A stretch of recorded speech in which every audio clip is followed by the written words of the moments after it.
Welcome from Pax Europiana, this time about traveling between Germany and Austria. That's what I'm doing this morning.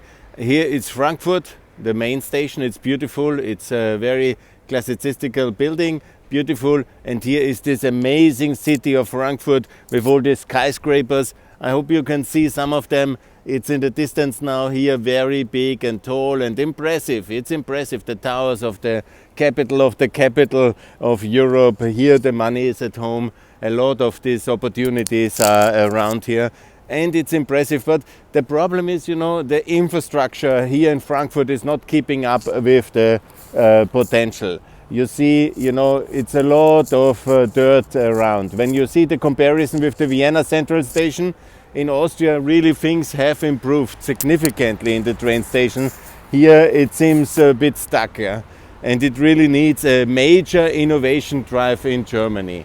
I'm not for the Ampel, don't get me wrong, but the truth is that in terms of infrastructure, very little has happened in Germany in the last 10 years. After the big drive of German unification, they have been a bit sleepy in the last decade and saved money but not invested significantly. There was also a lot of resistance from the population for the big projects. Never forget this railway station in Stuttgart, which was such a kind of a crazy mess.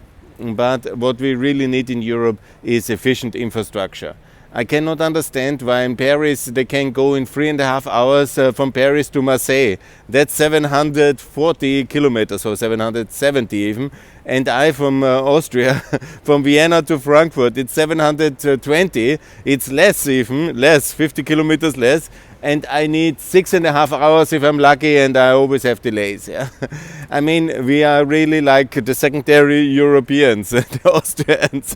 It's completely crazy bad connection. And it's actually not the fault of the Austrians, because we have actually speeded up the train traffic, at least between the main cities. And the Germans, okay, we have to say also between the main cities they have done it. But we are one European Union. We cannot just have Frankfurt, Cologne, Munich, Berlin, or Vienna, Linz. It must be also Frankfurt to Vienna must be connected. It must be also Zagreb to Vienna. It must be also Budapest to Vienna fast. I mean, this is the real task of the next generation. And it's important also for climate change, because how should I justify when I'm busy to go by train from Vienna to Frankfurt? I do that mainly because I travel with the children. The thing is, it is too slow. We have not invested enough. And we need to unify Europe by the infrastructure. We need, including Ukraine, including Kosovo, including Finland, including Greece and Bulgaria and even Turkey. We need to include the whole of the east of Europe in an absolutely big, major infrastructure vision for 2040, okay, let's say 2050, but to really have fast trains everywhere and connecting Europe fully. I mean, this is the idea. And in the process, I call again for the second package, what Mrs. Merkel and Macron have done now in July, and Mr. Macron has now congratulated Mrs. Merkel for that. This infrastructure package, that was also the recovery fund, that was a very good start. But we need more of that. We need a growth and infrastructure package for the European Union, for Eastern Europe, to build all this infrastructure which we need so much, but under European priorities. That's why we need also European infrastructure companies. We need a European railway infrastructure company combined of German Bundesbahn and the French SNCF, owned by the EIB. And also according the debt relief of the states, which are many of them very close to bankruptcy, like Italy, France, and also Spain, and very much Greece, and how to relieve them. To unify the state assets at the European level, there where it makes sense. No, some of them have to be sold, and all of them should have some private equity in the minority. But to unite it in the European level at the EIB, also transfer the debt to the European level, and to have a unified infrastructure companies which plan then the high-speed railways, the motorways, the energy networks, on a pan-European level. Because we don't need good energy systems in Austria or in Estonia. We need it everywhere. And we need it under a rational European management that they are also interconnected. And we have made some progress. But today we are in the next energy crisis. In 2021, Russia is having us at the polls again with gas, as if there wouldn't have been any 2009 and 6 and so on and so on. 20 years Putin is using the energy weapon against us, and we are gradually improving. But we are still very blackmailable. And that's a disaster. We are building this separate project with Russia, this Nord Stream 2, which anyhow should be cancelled. Yeah? And I made it very clear, this is the way for Armin Laschet to be the Chancellor of Germany, to offer the end of Nord Stream 2. It's the most important project. He will break out the Greens and offer lower taxes to the FDP. They can only get no higher taxes from the SPD, yeah, in the present Ampel coalition, in the left-wing coalition. That would be a disaster. And you know, the Armin can offer very clearly lower taxation, let's say 20% corporation tax, that the FDP can never get from the SPD. So then the end of Nord Stream 2 and scrap it. Make it at Zwentendorf. I have made it very clear already. And then we can basically end this energy dependency. And no, we don't need a new gas power plants as intermediate. That's all nonsense. Yeah? Yeah. We have French nuclear energy. That's good enough. Yeah? Let's increase the capacities of the French on that one. We have to think pan-European. Make one European gas purchasing system of Russia. Not Orban buying gas as he wants on corruptive deals, or the Slovaks or the Austrians, and they're buying additionally than what is the result in the gas purchases, kickbacks into the political systems of Hungary, Austria, Slovakia, etc., etc., etc., and Germany, of course. That's very bad. So one central agency for gas purchases. That must be done centrally and European-wide, coordinated and transparent and without Russian kickbacks. That's the first thing. The second thing is one joint energy company. And no, it's not our task in Austria to end French nuclear. That's completely crazy. We of course need also nuclear in the mix of energy, but no Russian nuclear. No PAX like in Hungary, no Finnish Russian nuclear, no Russian selling uranium and technology to the Czechs, to the Slovaks, to the Bulgarians, to the Slovenians. No, no, no. No Rosatom in the European Union. We have French, we have Westinghouse, we have the Americans, we have the French. This is the nuclear energy we need, yeah? And that's really important. And that we can cover our energy needs. Not a country like Austria who doesn't want to have nuclear energy, Germany doesn't want to have nuclear energy, fine. But then you don't have a reactor in your German soul, fine. Yeah? But we have no mission to end nuclear as a crusade and end coal as a crusade and buy then more Russian energy, more Russian gas just because you get the kickback into the pocket. Yeah? I mean, that's crazy. And we are blackmailed by Russia. They are raising the energy prices to blackmail the European politicians. That's a blackmail. We are hostage by Putin because he wants to have his pension plan because it's extremely lucrative for the long term. It is. It's not Ostpolitik. That's blackmail. Yes. So we need a European energy company. Several of them best. There are one for the transmission net, one for nuclear. And you know, to relieve also then the debt pressure on the countries like Greece and Southern Europe. And obviously we need the euro everywhere in the European Union. There is no reason not to have it. Yeah? We are distributing more money via the infrastructure. We are taking more debt on the European level, not to fund the Greek pension system, but in the price of the state assets. Yeah? I'm not crazy in a sense, calling for euro bonds in a sense automatically and just fund whatever the South is spending. No, but we take the assets on the European level and the debt accordingly to the purchase price of these companies on the European level. The countries then can refinance them better, have a reasonable GDP to debt ratio, and can work systematically better, of course under tight supervision of the European Commission and the Growth and Stability Pact. That's very important. Not to have anybody going again berserk like the Greeks in the 2000s, because they have these new possibilities. Yeah? But we also need to make sure that Greece has an ICE, a high-speed train from Athens towards Vienna. One on the coast from Patras up north to Dubrovnik and to Zagreb, and one the Central Corridor, and one along the Black Sea. And we are in 2021. We have these possibilities, we have the capacity, we can do it if we are more united. We need to be more united by the euro, more united by the debt, more united by the infrastructure task, more united against Russia. And by the way, it's not China the enemy. China is a competitor who shows us what with more unity can be achieved. Obviously, it's not a democracy, but it will be one in the future. And Wandel durch Handel, trade for change, will work. And Xi will not win with his authoritarian. But we push him too hard. There is no Cold War against China. There is a Cold War with Russia, because Russia is a hostile power who is intervening in our political systems, from Ukraine to the UK, from America to Macedonia to Montenegro to Austria. And we have to be able to contain Russia in this aggression and not antagonize China, because China is just a country we have treated very badly in the 19th century, in the 20th century, and they are of course a communist state. That's very bad. I'm absolutely against communism, but it's not our task to change, regime change China. They want to get rich.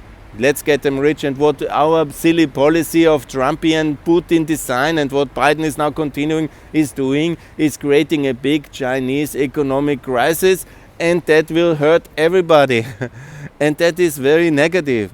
We have to stabilize China, integrate, engage, reform, work constructively on the many 100 topics. I have designed 20 where they have problems, and we have to help them to get better, to engage. I have already called for China to join the OSCE. That's very important. Or instead of having our own Shanghai organization, we have the stuff here in Vienna. Let's get this going. That's very good. Engage China, work with China, and make sure China is reforming as an important and strategic competitor in a sense, but not a Cold War, not this kind of American cowboy thinking against China. That's wrong. There is no Chinese aggression since 1979, since the Vietnam War they have started and they have engaged there. Since 1979, when Deng took power, there was not a single moment the Chinese have done any aggression. Actually, they were a silent coalition partner in the anti-Russian, anti-Soviet coalition to bring down the Soviet Union. They have sold weapons to Afghanistan. They have done a lot of activities in Asia to end the Soviet Union. Thanks a lot, China. And it was Communist China who helped us on that one. And afterwards they were engaged, and obviously they did many terrible things, like Tiananmen. We will never forget. I was myself a student protester in '89 against them, and it was terrible. We should never forget them, and there will be free China one day. And you know, it's our thing that we lost it in '49, and it's Stalin's big victory. And okay, good, that's all tragic, but it's hard to change now. And now we have to contain hostile Russia, who is under our bowls again with the energy weapon, who is funding all these activities from Trump and everywhere. And this is a lot of activity now. And they're trying now to break up the United Kingdom with funding the SNP and all these RT activities and so on and so on. Here we are in this confrontation, and this we have to engage and we have to fight and we have to be clear. And we need, I will conclude now, more unity. Unity in the euro. I made many videos now about that, but that's clear. All future countries from Ukraine to Albania to adopt the euro. All EU 27 to have the euro. Unity in terms of defense, that the EU is joining the the NATO, the US-led NATO, that we are all united, that all EU members join NATO.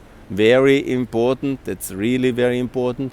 That we also make it very clear that we have more unity in infrastructure, that Eastern Europe is catching up faster in terms of prosperity because better infrastructure is key for prosperity, that we fund that together because the Eastern European taxpayers cannot build this modern infrastructure by themselves. We must be paired and shared European-wide, and it's also very good for our companies, for our taxpayers. It's very important to have these European infrastructure companies, European debt as well, not to fund the Greek pension systems, but European debt in order to unify and relieve the countries who have too much debt, and then to bring the debt along with the asset value to the European level, to the EIB.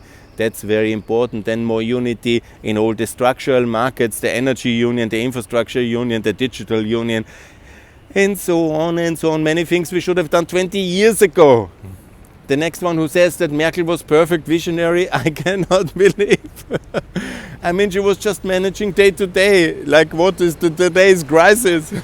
She has not brought the country since 2013 in the European Union. No Eurozone member since 2014. Yeah. Okay, now Croatia, Bulgaria is moving in. Where is Romania? Where's the vision of unity that somebody couldn't expect from a pro-European prime minister of Germany? No. There's too much celebration here. We had stagnation. We have had a lost decade, and now it's over. We have to really strategically unite Europe clearer, more effectively with the tools we have. We don't need more tools. We have them. It's the Euro, it's the EU, it's NATO. And I'm very happy about AKK, the German defense minister, making very clearly that we don't need this kind of fantasy, sovereignty, as if we wouldn't be sovereign, yeah? Or independence from America. This is Russian talk. This is France allying with Russia again. This is very anti-European, anti-American. This is Macron at his worst. And we don't want that. We don't need that, and we really have to reject all these visions. We need the EU to join NATO. We need the EU to conclude a trade agreement with the United States, the long aspired TTIP. You can name it differently, but even Trump made North American free trade agreement and renewed it. And we don't manage to have a free trade agreement with the United States while we just concluded one with communist Vietnam. I mean, what's going on in Brussels? I'm really worried. There was now the EU Council, and they have had this very big priorities. We're treating very badly the refugees that Lukashenko sends us, and then we say we are the great Europe of morals. We fight about petty fights with the Polish on the global states in the European Parliament, about the minor legal niceties which really no European will understand. Okay, I know it's important, the primacy of the EU law, but at the end of the day, the future goes on. Even then, we had many of these debates in Germany about the constitutional law. And this is an ongoing debate. Everybody is always afraid when the German Constitutional Court makes a decision about something, could be always going wrong. By the way, it's stuffed with politicians, and the same it's in Austria as well. And in Poland, actually, they don't put the former politicians on the courts as we do it, regularly, fully. Anyhow, let's make peace inside the EU as well on this one. Let's focus our ire on Russia, not on Poland. And let's make sure that Poland joins the Eurozone. That's very important, and that Tusk is winning, and also that Macky Sall is winning in Hungary, and that we have a more united European Union. Now, I guess, guys, I have to catch my train. That was my little morning rant here from this place, which is in the most amazing capital of capital, Frankfurt. Unfortunately, the infrastructure is stuck in the 19th century, or to be concrete, it is what it is after German unification, but the last decade it has lost steam. Everything is running late, and it's time for a major investment drive in Germany, in Europe, everywhere. More unity and getting a grip and getting it done. It's very important. Now it's the time, and let's get it done for a very successful 2020s. And best regards from Frankfurt. More to come from Vienna. Best regards. Bye.